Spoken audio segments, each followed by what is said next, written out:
मन सब्बा नबिय्यन और मन सब्बा नबिय्यन और मन सब्बा नबिय्यन।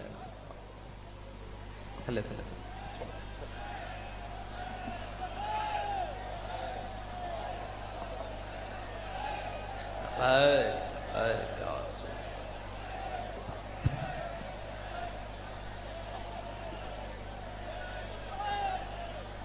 अल्हम्दुलिल्लाह अल्हम्दुलिल्लाह नहमदुहु व नस्तईनुहु व नस्तगफिरुह व नऊज़ु बिल्लाहि मिन शुरूरि अनफुसिना व मिन सय्यिआति अमालिना मन यहदिहिल्लाहु फला मुदिल्ल लहु व मन युद्लिलहु फला हादिय लहु व नशहदु अन ला इलाहा इल्लल्लाहु वहदहु ला शरीका लहु वनशहदु अन्न सय्यदना व नबिय्यना व हबीबना व मौलाना मुहम्मदन अब्दुहु व रसूलुहु अम्मा बाद फ़अऊज़ु बिल्लाहि मिनश शैतानिर रजीम बिस्मिल्लाहिर रहमानिर रहीम क़ाल अल्लाहु तबारक व तआला फ़िल क़ुरआनिल मजीद लितुअ्मिनू बिल्लाहि व रसूलिहि व तुअज़्ज़िरूहु व तुवक़्क़िरूहु व तुसब्बिहूहु बुक्रतन व असीला सदक़ल्लाहुल अज़ीम व सदक़ रसूलुहुन नबियुल करीमुल अमीन इन्नल्लाह व मलाइकतहु युसल्लूना अलन नबी या अय्युहल्लज़ीना आमनू सल्लु अलैहि व सल्लिमू तस्लीमा अस्सलातु वस्सलामु अलैका या सय्यदी या रसूलल्लाह व अला आलिका व अस्हाबिका या सय्यदी या हबीबल्लाह अस्सलातु वस्सलामु अलैका या सय्यदी या रसूलल्लाह व अला आलिका व अस्हाबिका या सय्यदी या नबियल्लाह अस्सलातु वस्सलामु अलैका या सय्यदी या रसूलल्लाह व अला आलिका व अस्हाबिका या सय्यदी या खातमन नबिय्यीन। बंदाए परवरदिगारम उम्मत अहमद नबी दोस्तारे चार यारम ताबा औलादे अली मजहब हनफी अदारम मिल्लत हजरत खलील खाक पाए गौसे आजम ज़ेर साया हर वली सिद्दीक अक्स हुस्ने कमाले मुहम्मद अस्त फारूक ज़िल्ले जाहो जलाले मुहम्मद अस्त उस्मान ज़ियाए शमाए जमाले मुहम्मद अस्त हैदर बहार बाग़े खिसाले मुहम्मद अस्त सल्लल्लाहु ताला अलैहि वसल्लम। लौह भी तू कलम भी तू तेरा वजूद अल किताब गुब्बदे आपकी नरंग तेरे मुहीत में हबाब आलम आबो खाक में तेरे ज़ुहूर से फरोग ज़राए को दिया तूने तुलुए आफ्ताब शौकते संजरो सलीम तेरे जलाल की नमूद फ़क्रे जुनैदो बायज़ीद तेरा जमाल बेनकाब तेरी निगाह नाज से दोनों मुराद पा गए अक्ल ग़ियाबो जुस्तुजू इश्क हुजूर ओ इस्तिराब शौक तेरा अगर न हो मेरी नमाज का इमाम मेरा क़याम भी हिजाब मेरा सुजूद भी हिजाब। मुअज़्ज़ज़ सामीन मोहतरम स्टेज पर जलवागर तहरीक लब्बैक पाकिस्तान के ज़िम्मेदारान हम सब हुजूर के ग़ुलाम रात के इस पहर में सिर्फ ये बताने के लिए हाजिर हुए हैं कि ज़रा नम हो तो ये मट्टी बड़ी ज़रखेज़ है साकी। ये बताने के लिए आए हैं कि हुजूर के ग़ुलाम आज भी अपने आका व मौला सल्लल्लाहु अलैहि वसल्लम के नाम पर अपना सब कुछ कुर्बान करने के लिए तैयार हैं। वो कहते हैं कि हम मानते हैं इस बात को कि नमाज अच्छी, रोज़ा अच्छा, हज अच्छा, ज़कात अच्छी, मगर मैं बावजूद इसके मुसलमान हो नहीं सकता न जब तक कट मरूं ख्वाजाए बता की इज्जत पर खुदा शाहिद है कामिल मेरा ईमान हो नहीं सकता। ईमान की कामिल सूरत वो मेरे आका व मौला सल्लल्लाहु अलैहि वसल्लम से वफा है, वरना आला हजरत मुजद्दिद दीन व मिल्लत ये कुर्बानी का मौसम भी है, हज का मौसम भी है, सारी बातें हैं, लेकिन क्या सिर्फ हज करना मुसलमान का और क्या सिर्फ कुर्बानी करना और बड़े बड़े बैल और बकरे गिराना और जनाब ऊँट ज़िबा करने से क्या इस्लाम मुकम्मल हो जाता है? हम आला हजरत मुजद्दिद दीन व मिल्लत से पूछते हैं कि आप क्या फरमाते हैं? आप फरमाते हैं होते कहाँ खलीलो मेरा काबा बिना, होते कहाँ खलीलो बिना काबाओं में ना, लौलाक वाले साहिबी सब तेरे घर की है। मौला अली ने वारी तेरी नींद पर नमाज, मेरे आका और मौला सल्लल्लाहु अलैहि वसल्लम के नाम पर नहीं, मेरे आका और मौला सल्लल्लाहु अलैहि वसल्लम की जात पर नहीं, नींद पर। मौला अली ने वारी तेरी नींद पर नमाज, वो भी असर जो सबसे आला खतर की है, जिसके बारे में कुरान कहता है हाफिजू अलस्सलाति वस्सलातिल वुस्ता वक़ूमू लिल्लाहि कानितीन। कुरान कहता है कि ये जो दरमियान वाली नमाज है इसकी बेहतरीन हिफाजत करो। तो मौला अली ने वारी तेरी नींद पर नमाज, और वो भी असर जो सबसे आला खतर की है, बल्कि सिद्दीक गार में जान उन पे दे चुके। हमारे कायदे मोहतरम फरमाते थे कि ये लिखा है ना हजरत शाह वलीउल्लाह मुहद्दिस देलवी ने, कि लोग कहते हैं कि हजरत जनाब सैयदना सिद्दीक अकबर को गार में सांप ने डसा। फरमाया सांप नहीं, हयात कई सांपों ने डसा। लेकिन मेरे आका मौला सल्लल्लाहु अलैहि वसल्लम जब हजरत सैयदना सिद्दीक अकबर की रान पर आराम फरमा रहे थे सर रख कर, तो हजरत सैयदना सिद्दीक अकबर ने अपने जिस्म में झुरझुरी भी नहीं ली, झुरझुरी भी नहीं ली इसलिए कि कहीं मेरे आका मौला की नींद में खलल ना आ जाए।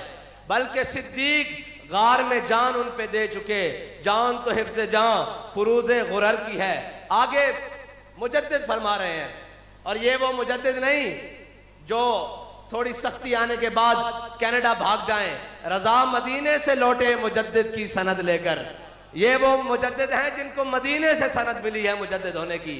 तो आला हजरत ने आखिर फरमाया साबित हुआ कि जुमला फराइज फुरू हैं।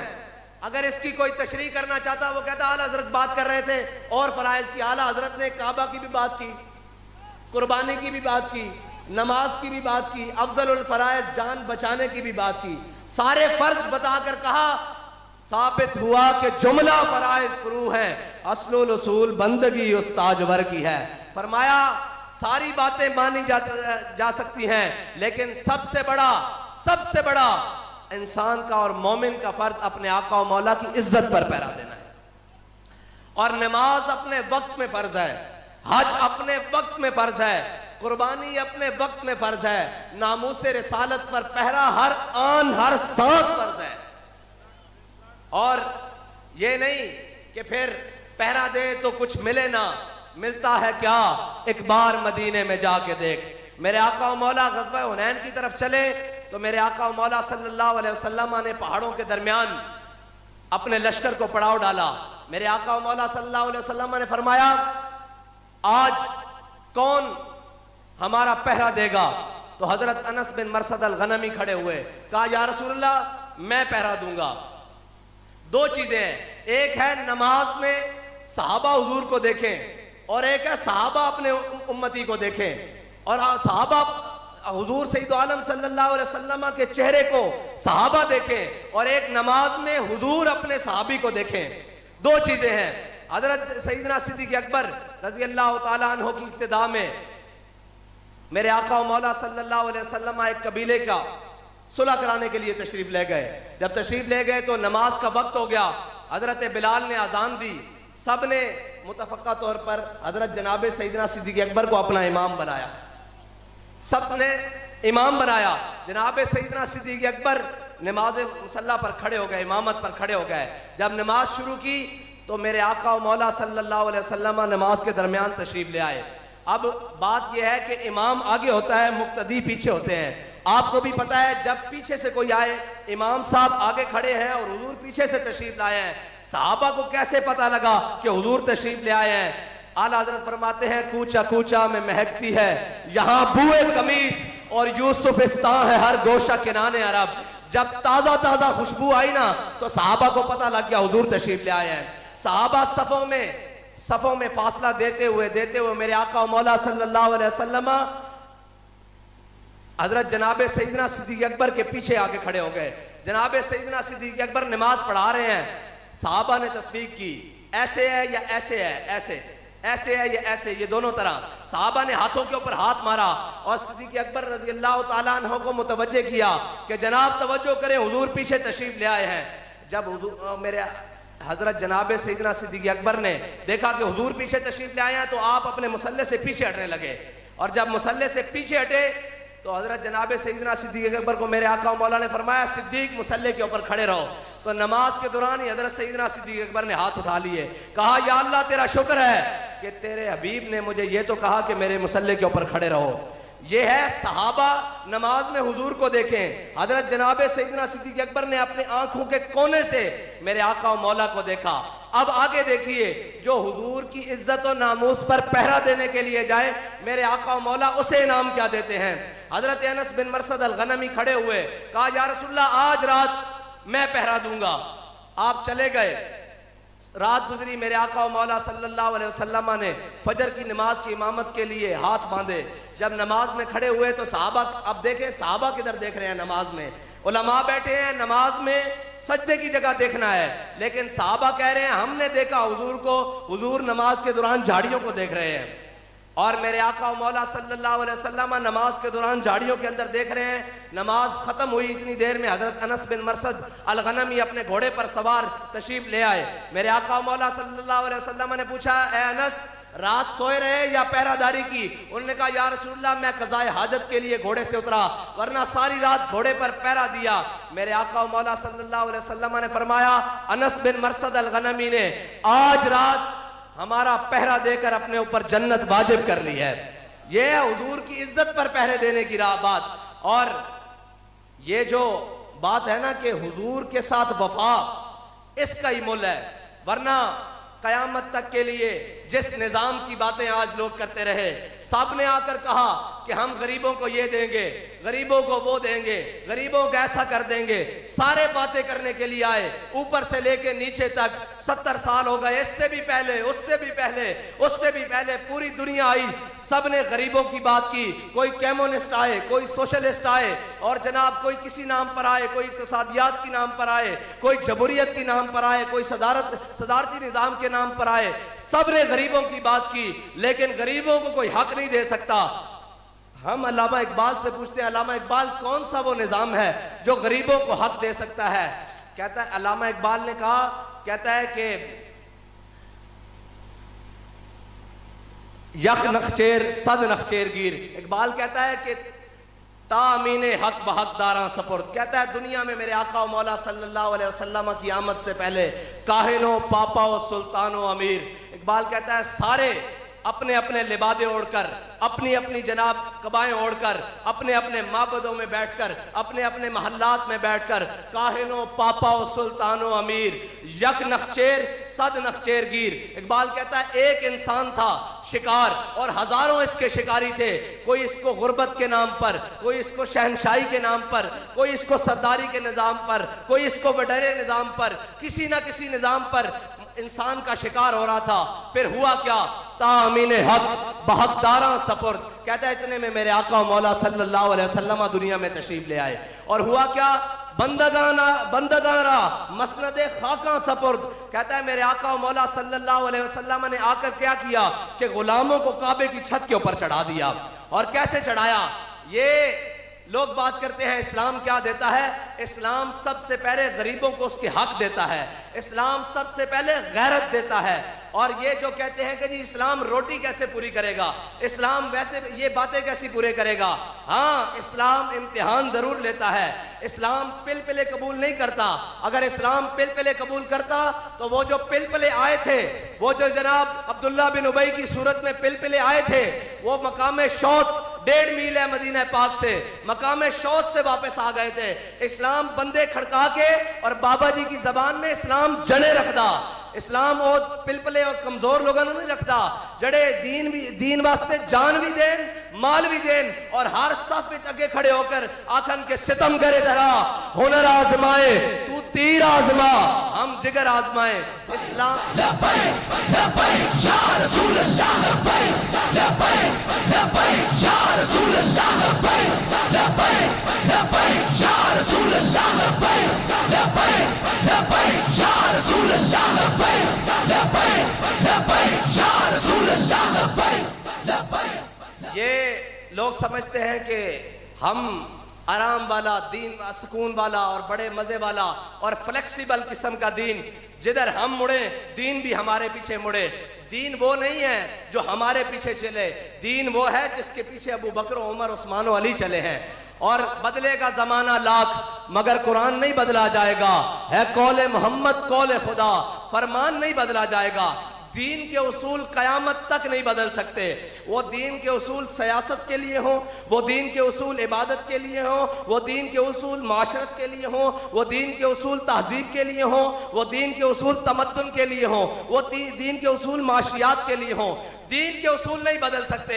अगर दीन के उसूल कोई बदलने आएगा तो दीन उसको लिटा के रख देगा।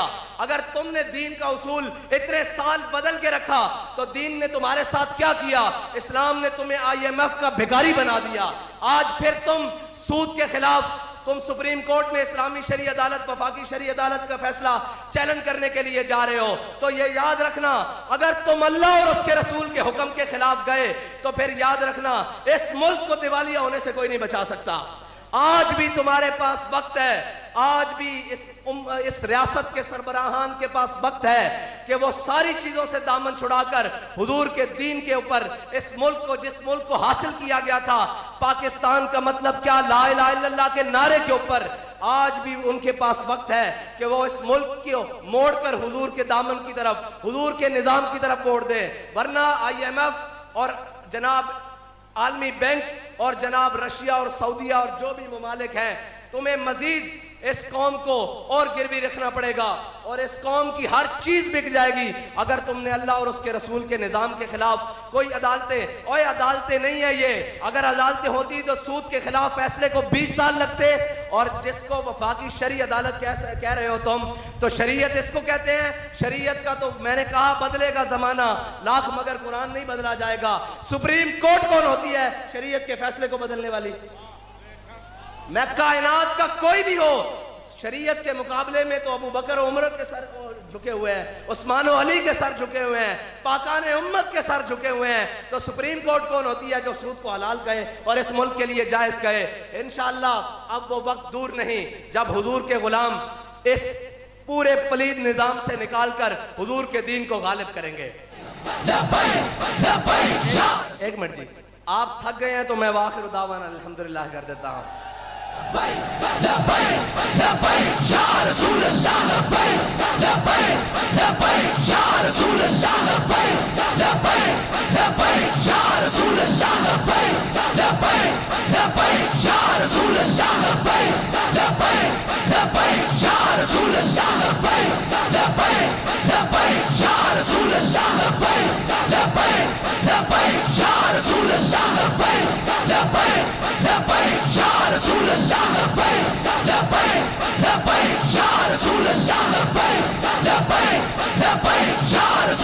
और हम यहां बसने वाले ताकतवरों को कहते हैं इस दीन के साथ ना टकराओ।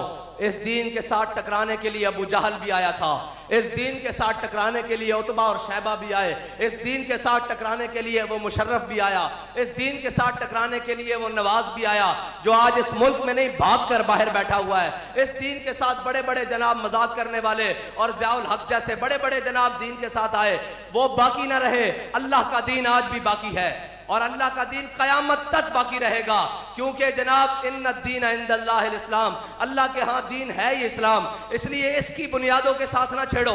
अगर इसकी बुनियादों के साथ छेड़ोगे तो जिल्लत तुम्हारा मुकद्दर बन जाएगी। वो मुआशी तौर पर हो, वो गैरत की तौर पर हो, वो हर तरह से तुम्हारा मुकद्दर बनेगी। अगर आज भी अपने आप को बचाना है तो अल्लामा इकबाल से पूछ लेते हैं, इकबाल इस उम्मत की, इस कौम की बचत किस में है? इकबाल कहता है जां के मिल्लत रहा हयात अज़ के उस और बरगो साजे कायनात अज़ के उस। इकबाल कहता है कि अगर उम्मत मुस्लिमा और ये कौम दोबारा इज्जत चाहती है तो अपने आका और मौला के दामन से वाबस्ता हो जाए। और कैसे वाबस्ता हो?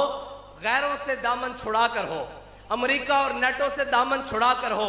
ये ना हो कि स्टेजों पर बात और हो और जनाब टीवियों पर बात और हो, कौम को दिखाने के लिए बात और हो और रात के अंधेरे में एम्बेसियों के चक्कर लगे और कहा जाए ये तो हमारा एक दिखाने के लिए बयानिया है, वरना हम अमेरिका के खिलाफ नहीं है। बयानिए वो नहीं होते कि जो जनाब ताकत देखकर और जनाब कुव्वत देखकर बयानिए बदल जाएं, बल्कि मेरे आका और मौला ने बताया बयानिए क्या होते हैं। जब हुनैन के मौके पर पासा पलटा तो मेरे आका और मौला सफेद खच्चर पर आगे तशरीफ लाए और अब मेरे आका और मौला ने फरमाया अनन नबियुल ला कज़िब अना इब्न अब्दुल मुत्तलिब, फरमाया जो जानता है वो तो जान ले, जो नहीं जानता मैं हूं नबी, मैं आखिरी नबी हूं और मैं अपने अब्दुल मुत्तलिब का बेटा हूं। ये बयानिए वो नहीं है जो जरा ताकत देखकर और जरा जनाब प्रेशर देखकर बयानिए बदल लाए, बल्कि बयानिए तो वो होते हैं कि लबे बाम भी पुकारा, सरेदार भी सदा दी, मैं कहां कहां पहुंचा तेरी दीद की लगन में। बयानिया वो होता है जब पूरी उम्मत, पूरा कुफर इकट्ठा हो जाए, उनके अपने और बेगाने भी इकट्ठे हो जाएं, उनके जनाब गुमाश्ते और मीडिया और जनाब सारा कुछ इकट्ठा हो जाए और वो कहे कि नहीं जी इस्लाम अमन से फैला है, तो एक बाबा जी व्हील चेयर पर आगे कहते हैं, और कहते हैं इस्लाम अमन से जरूर फैला है लेकिन इस्लाम गैरत का दर्स भी देता है, इस्लाम मेरे आका मौला सल्लल्लाहु अलैहि वसल्लम की तलवार उठाने का दर्स भी देता है, इस्लाम बदर में जाने का दर्स भी देता है, इस्लाम ओहद में जाने का दर्स भी देता है, इस्लाम खंदक में जाने का दर्स भी देता है, मुरैसी, मुस्तलिक, तबूक, जरमूक, कादसिया में जाने का भी दर्स देता है, इस्लाम घर में बैठने के तस्बीह पढ़ने का हुक्म भी देता है और जब मौका आ जाए तो फिर तलवार उठाकर मैदान में जाने का हुक्म भी देता है। अमन सब्बा नबिय्यन, अमन सब्बा नबिय्यन, अमन सब्बा नबिय्यन, अमन सब्बा नबिय्यन, मन सब्बा नबिय्यन। और इस्लाम के अमन का दर्स देने का वक्त और इस्लाम के मैदान में आने का वक्त ये भी बाबा जी बता कर गए हैं कि इस्लाम अमन का दर्स उस वक्त देता है जब बिलाल काबे की छत के ऊपर हो, जब फतह मक्का हो रहा हो, फिर कहा जाता है मन दखल दार अबी सुफियाना फहुआ आमिना, मन दखल दार हकीम इब्न अज़ाम फहुआ आमिना। फतह मक्का के दिन सारे आदाए दी नुसरत मुस्तफ़ा देखते रह गए। वो दिन है जब कहा जाता है इज़ा जा नस्रुल्लाहि वल फतह, जब कहा जाता है इन्ना फतहना लका फतहम मुबीना। लेकिन उस मौके के ऊपर भी गुलामों का ये काम नहीं, जो हुजूर के उम्मती हो उनका ये काम नहीं कि वो दुश्मनों को देखकर ढीली बात करें, बल्कि ये कहें अल यौम यौमुल मलहमा, अल यौम तुस्तहल्लुल काबा। जब देखें वो मंजर, वो आज उम्रे कज़ा पर मेरे आका मौला को रोकने वाले, वो मेरे आका मौला को मदीने मक्के की गलियों में सताने वाले, वो उजरियां फेंकने वाले, वो बिलाल को काबे की गलियों में मारने वाले, वो हजरत सुमैया के टुकड़े करने वाले, वो हजरत खब्बाब बिन अरत के जिस्म में सुराख करने वाले, वो हजरत जनाब सुमैया के टुकड़े करने वाले, वो जनाब बिलाल को मारने वाले आज सामने खड़े हो, तो फिर ये नहीं कि ढीली बात, काल यौम यौमुल मलहमा अल यौम तुस्तहल्लुल काबा, आज जंग का दिन है, आज तो काबे में भी बंदे काट के रख दिए जाएंगे। मैं एक बात करता हूं कि सहाबी ने नीयत की, मेरे आका मौला ने आप माफी का ऐलान कर दिया, लेकिन उनके जज्बे सादिक की कसम देखें, उनका जज्बा उठाना देखें। जब इब्ने खतल की बारी आई, सहाबी ने मुंह से निकाला था काबे में बंदे मार के रख देंगे। जब इब्ने खतल की बारी आई, मेरे आका मौला ने सबको माफी दे दी। अब गुस्ताखे रसूल की बारी आई, साहबा ने अर्ज की या रसूल अल्लाह, ये काबे की दीवार है, ये काबे का गिलाफ है, इसके दरमियान रस्सियां लटक रही हैं। इब्ने खतल आपका गुस्ताख वहां रस्सियों के अंदर लटक गया है और रस्सियों के अंदर लटक के उसने काबे की दीवार और गिलाफ का पनाह ले ली है, तो या रसूल अल्लाह क्या करें? फरमाया उक्तुलूहु, उसको वहीं पर कत्ल कर दो। ये हजरत साद बिन उबादा का वो जज्बा सादिक, कहा था ना कि काबे में भी बंदे बढ़ के रख देंगे, अल्लाह ने उस तरह पूरा कराया। और मेरे आका मौला सल्लल्लाहु अलैहि वसल्लम को जब अहले मक्का ने एक दफा सताया, तो मेरे आका ने फरमाया ये जब तुम मेरे हाथ आओगे तो मैं तुम्हारा कचूमर निकाल दूंगा। अल्फाज ये है, तुम्हारा कचूमर निकाल दूंगा, बरकस निकल जाएगा तुम्हारा। जब फतह मक्का वाले दिन मेरे आका मौला सल्लल्लाहु अलैहि वसल्लम काबा में दाखिल हो रहे और जनाब मक्का के शहर में दाखिल हो रहे, तो मेरे आका ने जब आम माफी का ऐलान किया, तो नीचे एक दरवाजे की तरफ मक्का के हजरत खालिद बिन वलीद की तलवारों की चमकने की आवाज आई, टकराने की। मेरे आका मौला ने अपने एक गुलाम साहबी को भेजा, कहा जाकर खालिद को कहो कि तलवार रोक ले, हाथ हल्का कर ले, रोक ले तलवार। जब वो साहबी हजरत खालिद बिन वलीद के पास पहुंचे और उन्होंने कहा हुजूर फरमा रहे हैं तलवार तेज कर दो, आपने और उनको काटा और उनको काटा, काटते काटते मक्का में दाखिल हो गए। जब हुजूर का सामना हुआ तो मेरे आका मौला ने फरमाया मैंने खालिद तुम्हें पैगाम भेजा था कि तलवार रोक लो, हाथ हल्का कर दो, तुमने ये क्या किया? उन्होंने कहा या रसूलल्लाह आपका पैगाम तो मुझे मिला कि तेज कर दो। वो साहबी को बुलाया, हुजूर ने फरमाया मैंने तुम्हें कहा था खालिद को जाकर कहो हाथ हल्का करे। उन्होंने कहा या रसूलल्लाह मैं जा रहा था, रास्ते में एक आदमी मिला जिसका सर आसमान तक टकरा रहा था, वो फरिश्ता था, उसने कहा कि मैं तुझे यहीं दबोच लूंगा, जाकर खालिद को कहा तलवार तेज कर दे। मैंने खालिद को कहा तलवार तेज कर दे। मेरे आका मौला ने ऐसे आसमान की तरफ चेहरा अक़दस उठाया, कहा मैंने एक मौके पर कहा था अगर काबे वाले मेरे हाथ में आए आए, मक्का वाले मेरे हाथ में आए तो मैं इनका भरकस निकाल लूं। अल्लाह ने वो बात आज मेरी पूरी की है। और तेरे मुंह से जो बात निकली वो हो के रही। वो जुबान जिसको सब कुन की कुंजी कहें, उसकी नाफिज हुकूमत पे लाखों सलाम। और याद रखना, इस्लाम उस वक्त अमन का दर्स देता है जब बिलाल काबे की छत पर हो, और जब बिलाल को काबे की गलियों में मारा जा रहा हो तो फिर इस्लाम अमन का दर्स नहीं देता। फिर मेरे आका और मौला सल्लल्लाहु अलैहि वसल्लम अपने 313 सहाबा को लेकर मैदान बदर में जाते हैं, फिर ओहद में जाते हैं, फिर खंदक में जाते हैं, और ये शहादत गाहे उल्फत में कदम रखना है। लोग आसान समझते हैं मुसलमान होना। ये जो आप और मैंने और जनाब जो हमने इस्लाम की तशरीह की हुई है ना, अगर उसके मुताबिक चले तो इस्लाम तो मदीने की गलियों से बाहर नहीं आ सकता। इस्लाम तो मदीने की गलियों से बाहर नहीं आ सकता। इस्लाम तो बनु कुरैज़ा का फैसला कर ही नहीं सकता जिस इस्लाम की तशरीह मैं और तुम कर रहे हैं। इस्लाम वो है जिसने कैसर और किसरा को लिताड़ कर रख दिया। और इकबाल ने आखिर में कमाल कहा, इकबाल ने क्या क्या गर्ज मैं तुझसे क्या कहूं कि वो सहरा नशीं क्या थे। इकबाल कहता है क्या कहूं, तेरा अकल ही नहीं, तेरी शऊर ही नहीं, तू केबलें देख रात को बैठकर, तू नेट पर मसरूफ रह, तू जनाब फेसबुक और ट्विटर चला और जनाब बेहयाई और उरियानी और फहाशियां देख, तुझे क्या पता हो क्या गर्ज मैं तुझसे क्या कहूं कि वो सहरा नशी क्या थे। आज इस लानतों ने हमारे मुहर्रमात अब्दिया के रिश्ते भी पामाल कर दिए। आज इस बेहयाई और बदकारी ने इस पूरे मुआशरे के अंदर एक बेहयाई और बेपर्दगी का नासूर रहा जिसके अंदर निगाह पाक नहीं। इकबाल ने कहा ना, खिरद ने कह भी दिया ला इलाहा तो क्या हासिल। रोजाना जाते हैं, अजान होती है, सुनते हैं, दुपट्टा ले लेते हैं, उसके बाद इकबाल कहता है नहीं नहीं नहीं, खिरद ने कह भी दिया ला इलाहा तो क्या हासिल, दिलो निगाह मुसलमान नहीं तो कुछ भी नहीं। आज आज आज आज वो मोमिन, आज वो मुसलमान मिलता ही नहीं जिसका दिल मुसलमान हो और निगाह मुसलमान हो। सिर्फ जनाब वक्ती और सारी बातें, इस तरह इस्लाम नहीं आएगा। इस्लाम के ऊपर अमल करना पड़ेगा, इस्लाम के तरीके के ऊपर चलना पड़ेगा। जब नमाज का वक्त हो नमाज पढ़नी पड़ेगी, जब हज का वक्त हो हज करना पड़ेगा, जब ज़कात का वक्त हो ज़कात देनी पड़ेगी, और जब मेरे आका और मौला की इज्जत और हुर्मत की बात हो तो बच्चों के समेत मैदान में आना पड़ेगा।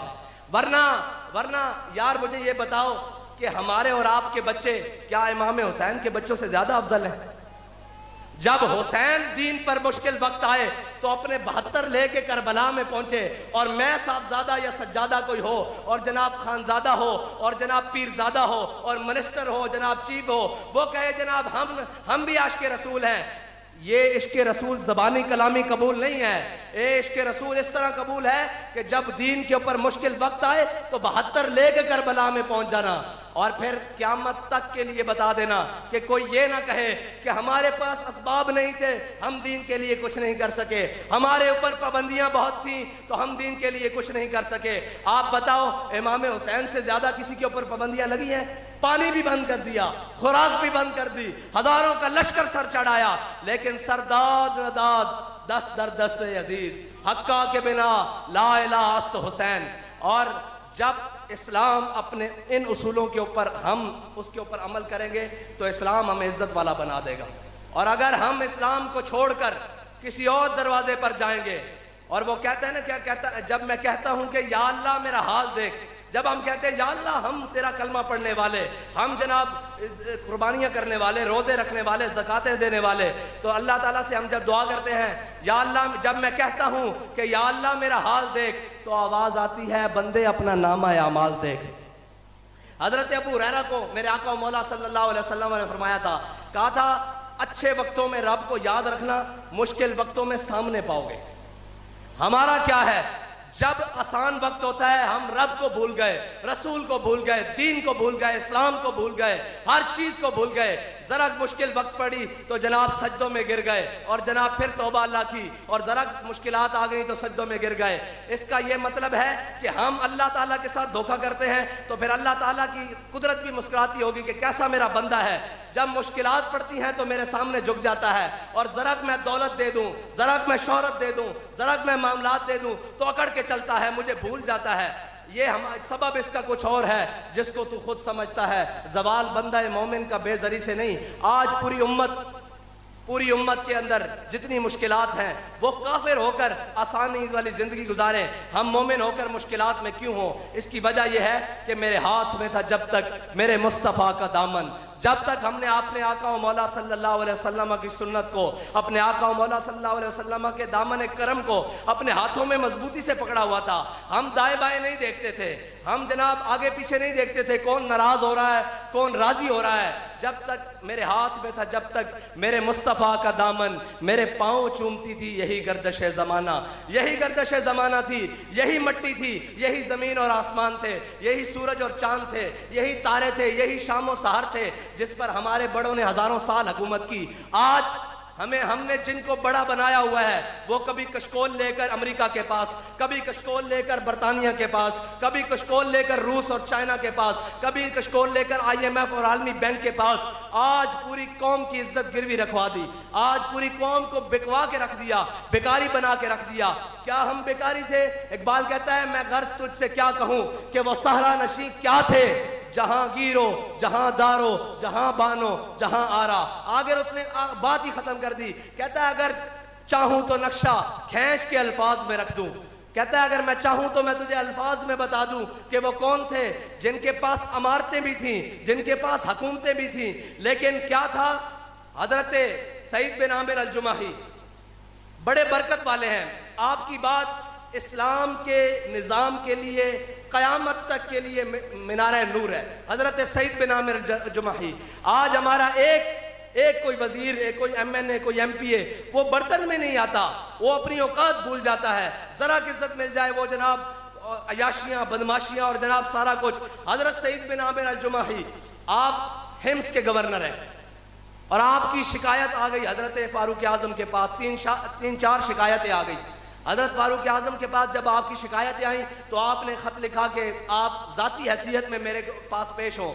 एक दिन हजरत जनाब फारूक आजम मस्जिद नबी के अंदर बैठे हुए हैं तो एक शख्स उसने अपना सामान बांधा हुआ और एक लकड़ी के डंडे के साथ लटकाया हुआ ऐसे और मस्जिद के अंदर दाखिल हो रहा। हजरत उमर ने ऐसे देखकर कहा कि अगर मेरी आंखें धोखा नहीं खा रही तो ये हिम्स का गवर्नर सईद बिन आमिर अल-जुमाही नहीं।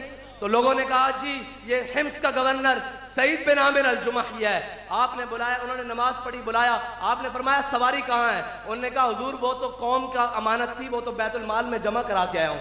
आपने फरमाया हिम्स से यहाँ कैसे पहुंचे? उन्होंने कहा हुजूर पैदल पहुंचा हूँ। आपने फरमाया तुमने सवारी क्यों इस्तेमाल नहीं की? उन्होंने कहा हुजूर आपने मुझे जाती हैसियत में तलब किया है, हुकूमती हैसियत का तर्जुमान बनकर नहीं आया, मैं जाती हैसियत में आया हूँ, इसलिए सवारी बैतुल माल में जमा करा के आया हूँ। हजरत सईद बिन आमिर अल-जुमाही ने बैठे उन्होंने कहा जी आपके खिलाफ कुछ शिकायतें हैं। उन्होंने कहा जी बताएं क्या शिकायतें हैं? उन्होंने कहा जी एक शिकायत तो ये है कि आप सुबह घर से देर से निकलते हैं। उन्होंने कहा जी अच्छा। उन्होंने कहा हजरत सईद बिन आमिर अल-जुमाही को कहा कि आप इसकी सफाई में कुछ कहना चाहते हैं? उन्होंने कहा जी बिल्कुल कहना चाहता हूँ। सुबह देर से घर से इसलिए निकलता हूँ कि मेरी घरवाली बीमार है और घर का सारा काम खुद करता हूँ, मेरे पास कोई सरकारी नौकर चाकर और गुलाम नहीं है, इसलिए सारे काम निपटा कर घर से निकलता हूँ। हजरत उमर ने फरमाया दूसरी शिकायत यह है कि आप हफ्ते में एक दिन घर से बाहर नहीं निकलते। उन्होंने कहा जी इसका जवाब यह है कि मेरे पास एक सूट है जिसे मैं पूरा हफ्ता पहनता हूं, लेकिन एक दिन मैं उसको धोता हूं और उसको सूखने तक मैं इंतजार करता हूं, जब वो सूखता है तो शाम हो जाती है, लिहाजा इसलिए मैं घर से बाहर नहीं निकलता। उन्होंने कहा जी आपको मिर्गी के दौरे पड़ते हैं। हजरत उमर ने कहा आपकी शिकायत आई। उन्होंने कहा जी मिर्गी के दौरे नहीं पड़ते, मकाम तनईम पर हजरत खुबैब बिन अदी को जब लटका कर सजा दी गई वो मंजर मैंने अपनी आंखों से देखा हुआ है। जब वो मैं हालत कुफ्र वाला मंजर, हालत जहालत वाला मंजर याद करता हूं तो मेरे ऊपर ये गशी के दौरे पड़ जाते हैं। हजरत उमर ने मुस्कुराने लगे, हजरत उमर मुस्कुराने लगे और जाकर कहा कि जाकर अमारत संभालें। तो हजरत सईद बिन आमिर अल-जुमाही ने कहा नहीं, अब मैं गवर्नर नहीं बनूंगा, इसलिए कि कौम की शिकायत मेरे खिलाफ आ चुकी है, मैं गवर्नर नहीं कबूल करूंगा।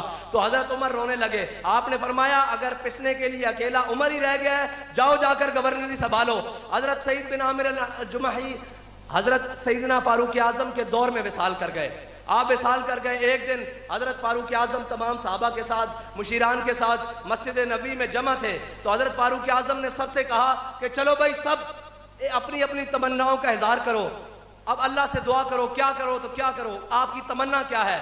हजरत फारूक आजम रजी अल्लाह ताला अन्हु ने जब सबसे कहा, किसी ने कहा या अल्लाह मुझे इतना माल दे मैं तेरी राह में खर्च करूं, किसी ने कहा या अल्लाह मुझे इतनी सेहत और उम्र दे मैं तेरी राह में इबादत करूं, किसी ने कहा या अल्लाह मुझे जनाब इतना ताकत और कुव्वत दे कि मैं तेरी राह में जिहाद करूं। तो हजरत फारूक आजम से सारे कहने लगे कि आप भी तो कोई दुआ करें, आपकी दुआ क्या है? मेरे आका और मौला सल्लल्लाहु अलैहि वसल्लम की चाहत और आरजू जनाब उमर है, और जनाब उमर की चाहत क्या है? हजरत जनाब फारूक आजम से कहा कि आप भी तो अपनी चाहत बयान करें, आप भी तो कोई दुआ करें। तो हजरत फारूक आजम ने हाथ उठाकर कहा या अल्लाह सईद बिन आमिर अल जुमाही जैसा एक गवर्नर और दे दे। यह है इस्लाम के वो जर्री बाब जिनको छोड़कर आज उम्मत मुस्लिमा दर बदर ठोकरें खा रही है। आज वो सोच ही मार दी गई है। इकबाल कहता है अगर चाहूं तो नक्शा खींच के अल्फाज में रख दूं, मगर तेरे तखय्युल से फजूतर है वो नजारा। तेरे नजारों में फिल्में घूमती हैं, तेरे नजारों में नाच और गाना घूमता है। तूने कभी सोचा ही नहीं कि तेरे बड़े कौन थे और तेरे बड़ों ने क्या कुर्बानियां दी, तेरे बड़ों ने कैसे तुझ तक दीन पहुंचाया। आज तुझे एसी वाला कमरा मिल गया है, आज तुझे सुकून वाली जिंदगी मिल गई है। तू रब को भी बुला बैठा, रसूल को भी बुला बैठा, नमाज से कतराता, फजर नहीं पढ़ी तो जोर गई, जोर पढ़ ली तो असर गई, असर पढ़ी तो मगरिब गई। इस तरह बात नहीं बनेगी। इकबाल कहता है कभी है नौजवान मुस्लिम तदब्बुर भी किया तूने, वो क्या गर्दू था जिसका है एक टूटा हुआ तारा।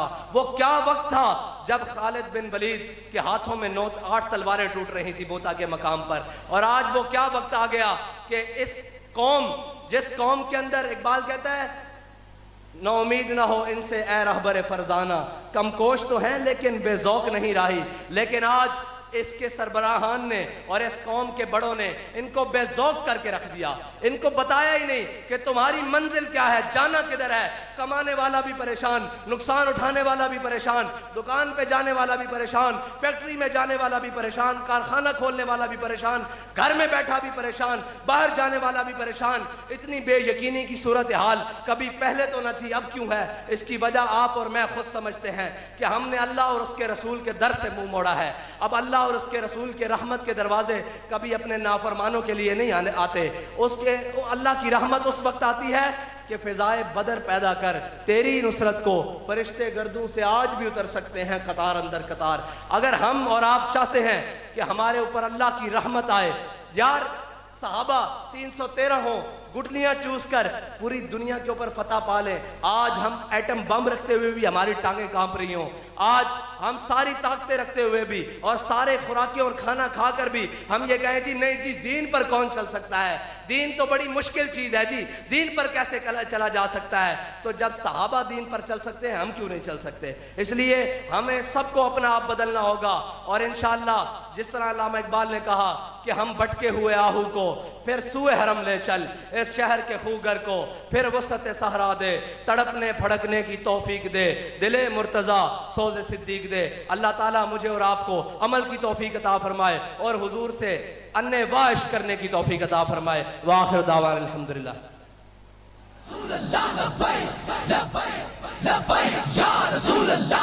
मुस्तफा जाने रहमत पे लाखों सलाम, शम्ए बज़ में हिदायत पे